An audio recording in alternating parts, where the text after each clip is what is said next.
Take 5. Tamnavulin, we have 3 of them. We've waited for ages to see any Tamnavulin ourselves, and suddenly we have 3. I'm joined by Roddy and Matthew. We're here to talk about Tamnavulin. Yeah, we thought it might be interesting to talk about a distillery that doesn't get much love, sort of takes a background role a lot of the time, and then, as Matt has mentioned, that interesting phenomenon that we see in the trade of all of the, I say all, but you get a batch of Tamnavulins from different bottlers all at the same time. Obviously, you know, the trade's kind of interesting in that point of view, in that big parcels of casks get moved about, get swapped between distillers, and then some of that makes its way into the indie bottlers, which is what we are interested in. But Tamnavulin first, we were talking about how the stills were changed. That's right, yeah. So the distillery was mothballed between 1995 and 2007. When it was reopened, they had altered the stills, shortened the spirit still, and added a purifier. So yeah, so to skip back in time, Tamnavulin built in the mid-60s, one of a number of distilleries that were built to make a light spirit, no peat, generally more delicate, fruit forward, for the then expanding American market. Falls into Roddy's third wave schema of so we've talked about that before, this idea that we've got the OG distilleries from the 1820s or earlier that have survived because they make full-bodied flavoursome spirits.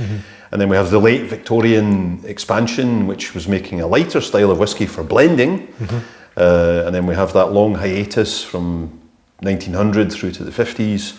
And then from the 50s, we're then seeing this expansion very much focused on America. Yes. Where it's for blended whiskey, and it's going to be light, easygoing, pale.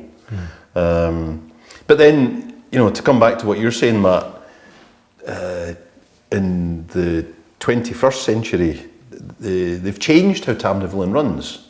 Yeah, very much so. You know, by it was a distillery we could have put on that purifiers and worm tubs tasting that we did, but this idea that, you know, altering the style of whiskey, you know, having been closed, mothballed for so long, I suppose the requirements of that style of whiskey might have changed, and it's owned by Whyte and Mackay, so they obviously own Dalmore and Jura and Fetter Cairn. So they have 3 other distilleries, but this was obviously being used for blends, or had been used for blends, and then when it was mothballed, you know, hadn't been operating for 12 years. So, you know, did they really require that liquid for blends? Did they have to rejig it for looking at single malt production? You know, and that clearly was where they were going. I mean, I think, you know, Whyte and Mackay as a blend is still going strong. Crawfords and McKinley's are the others, still active in the overseas markets. But yeah, we've seen in modern times Tamnavulin, sadly, I would say, and you know, you get this with big whiskey companies. They have their deluxe brand, so that's Dalmore. They've got their premium brand, so that's Jura, and then they've got their supermarket brand. So this is the no age statement Tamnavulin is the one that you'll find at the lowest price point in supermarkets. And certainly it's been a huge success in supermarkets. The official bottlings in 2024 was the fastest selling distillery globally. Fastest growing, distillery globally. You know, obviously from a very low start, but you know, best selling whiskey in Sweden in 2024. You know, and it's just fascinating. You know, and I think again that's following on from that thing of the style of the whiskey. Also, it's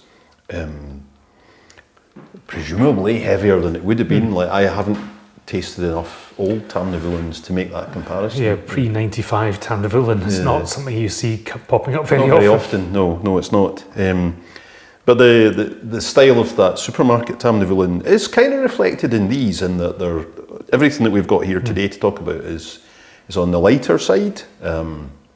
There's no smoke anywhere involved, and they're very much kind of fruit forward whiskies. So we've got, first of all, James Eadie's small batch, Tamnavulin, aged 11 years. And this, I just retasted it before we started filming.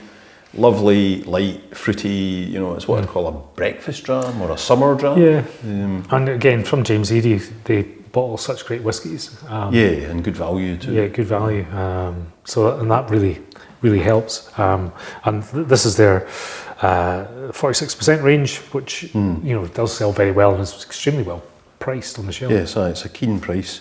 So then our second Tamnavulin in this fleet of Tamnavulins is a 10-year-old from Lady of the Glen. This has only just arrived, hasn't it? This is quite a new bottling for us. This is just the last couple of weeks. So from a refill hoggy at cask strength. And this one, there is, I think, a little bit more wood influence. There's a kind of nice creamy fudgy thing. But again, there's that core of fruit to it, which, again, it's a little bit heavier than the Eadie, but you would still call it, or I would still call it more of a summer. Or I'd say so. And this is obviously cask strength, so it's that adds that kind of weight to it because it's more concentrated. But yeah, again, Lady of the Glen never bottle anything bad. They're extremely consistent. Yeah, and then the third bottle, we've already covered this. We had a Living Souls video a wee while back, but because of we're talking about Tamnavulin here, we're going to repeat ourselves, and hopefully we won't contradict what we said in that earlier video, although the odds are not great. No one watches. No one ever watches them anyway, do they? So you're not to go back and check the other video. Okay, so if we contradict ourselves, that remains a secret. All right. So what we've got here is a 10-year-old small batch bottled at 46% from ex-red wine casks. And that certainly sings through the whiskey, doesn't it? You get that lovely bright red fruit coming through on the whiskey. But this is a rare wine finish that I really liked. I'm always a wee bit nervous about wine finished whiskies. I think the spirit character of Tamnavulin, it plays nice with wine casks. That we've got obviously wine casks are fruity, and the spirit character of Tamnavulin just it kind of merges very nicely with that.